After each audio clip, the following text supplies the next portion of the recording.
Apa kabar? Salam jumpa kembali dalam kasih-Nya. Senang bisa bersama-sama sahabat Kristus hari ini. Kita akan bersama-sama merenungkan firman Tuhan kembali ya, yang didasari dari kitab Matius pasal 19 ayat 14. Tapi sebelum kita membaca Alkitab dan merenungkannya, kita berdoa terlebih dahulu. Mari kita berdoa. Ya Allah Bapa, sumber kekuatan dalam kehidupan kami, bersyukur kami karena Engkau mau terus memelihara dan membimbing kami. Inilah kami yang sudah siap untuk menerima sabda-Mu. Di dalam nama Putra-Mu Yesus Kristus kami berdoa. Amin. Inilah kitab Matius pasal 19 ayat 14. Demikian bunyinya. Tetapi Yesus berkata, biarkanlah anak-anak itu, jangan menghalang-halangi mereka datang kepadaku. Sebab orang-orang seperti itulah yang empunya kerajaan sorga. Sahabat Kristus, di masa Minggu Sengsara ini saya ingin mengajak kita untuk menghayati lagi, mengendalikan diri kita agar sesuai dengan kehendak Tuhan, yaitu menjadi sahabat bagi anak. Sering kita menganggap bahwa diri kita ini paling hebat ya Bapak Ibu. Jika saya beranggapan seperti itu dan disertai dengan kerendahan hati dan usaha untuk merangkul mereka yang kita anggap tak sepandai kita, maka itu akan jadi baik tentunya, karena itu berarti kita memiliki kepercayaan diri ya.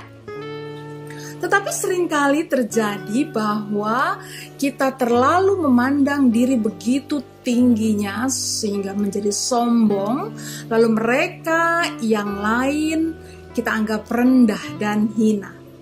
Sikap seperti inilah yang mengembangkan sikap yang menghambat pertumbuhan mereka, bahkan membuat mereka, orang-orang di sekitar kita, menjadi bersedih.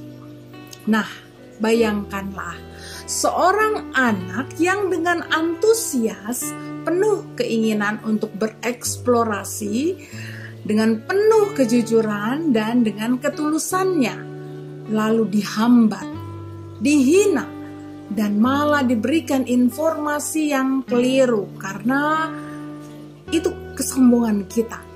Ya, tidak kita sadari, mungkin bisa saja. Apakah bisa kita bayangkan efeknya bagi mereka itu?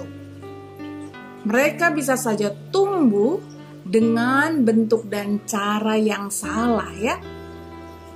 Namun mereka juga dapat menjadi bibit yang tumbuh dengan jiwa dan pemahaman yang buruk dan keliru. Kekeliruan mereka yang demikian itu disebabkan oleh para orang tua atau orang dewasa di sekitarnya itu tadi loh Bapak Ibu. Kita tentu tak menghendaki bahwa kita menjadi sarana buruk bagi pertumbuhan anak-anak di sekitar kita. Tuhan Yesus dalam kisah di atas juga hendak menunjukkan bahwa setiap anak-anak itu berharga. Dan setiap orang tua dan orang dewasa di sekitar mereka juga diminta untuk segera bertobat jika telah terbiasa memandang anak-anak adalah sosok yang tidak berharga, yang tidak perlu mendapat perhatian yang serius, yang kepadanya kita boleh bersikap semau gue. Nah, dihubungkan dengan kisah yang Tuhan Yesus ungkapkan tadi dalam bacaan kita, maka kita sebagai orang dewasa yang kepadanya diserahkan anak-anak, maka kita juga akan mempertanggungjawabkan sikap dan pelayanan kita kepada Kristus. Lebih jauh, Bapak Ibu, sahabat Kristus, para muda dan juga para anak ya, yang bisa juga mau menjadi orang-orang yang bersikap seperti orang dewasa yang buruk. Siapakah anak-anak itu bagi kita sih sebenarnya? Mereka itu adalah mereka yang berusia memang muda, lebih muda dari kita, ya itu betul. Anak-anak dalam keluarga kita atau adik-adik kita, atau anak-anak sekolah minggu ya. Namun anak-anak juga adalah setiap orang yang secara rohani sedang belajar bertumbuh tentang iman Kristen. Mereka ini biasanya adalah orang-orang yang bisa telah berusia dewasa kan, namun sedang memiliki kerinduan untuk terus tumbuh dan melayani. Tentu kita rindu untuk membawa mereka lebih dekat pada Tuhan dan mendapatkan kekuatan mental dan spiritual. Jangan sebaliknya membuat saudara kita yang baru tumbuh itu mendapat informasi yang keliru. Karena kesombongan dan kebodohan kita yang hanya mengaku hebat dan paling dekat kepada Tuhan. Namun kenyataannya jauh.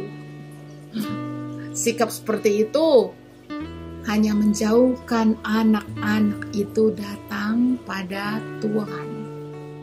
Bayangkanlah anak-anak itu dapat berduka dan tumbuh menjauh dari Tuhan akibat kesombongan kita.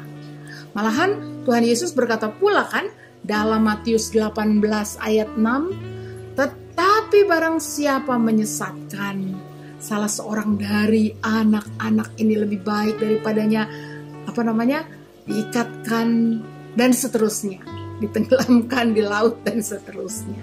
Lebih baik baginya jika sebuah batu kilangan diikatkan pada lehernya lalu ditenggelamkan ke dalam laut. Jadi artinya adalah jangan menyesatkan.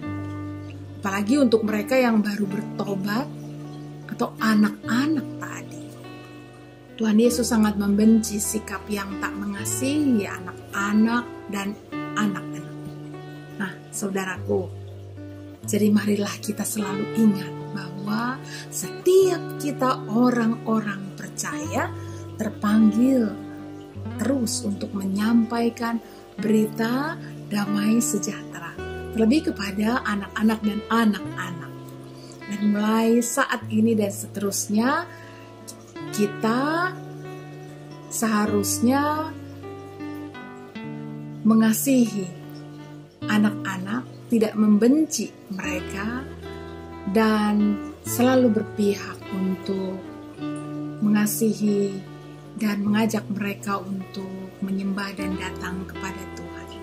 Tuhan menolong Bapak Ibu saudara-saudara sekalian dan para anak, para muda juga. Sampai jumpa.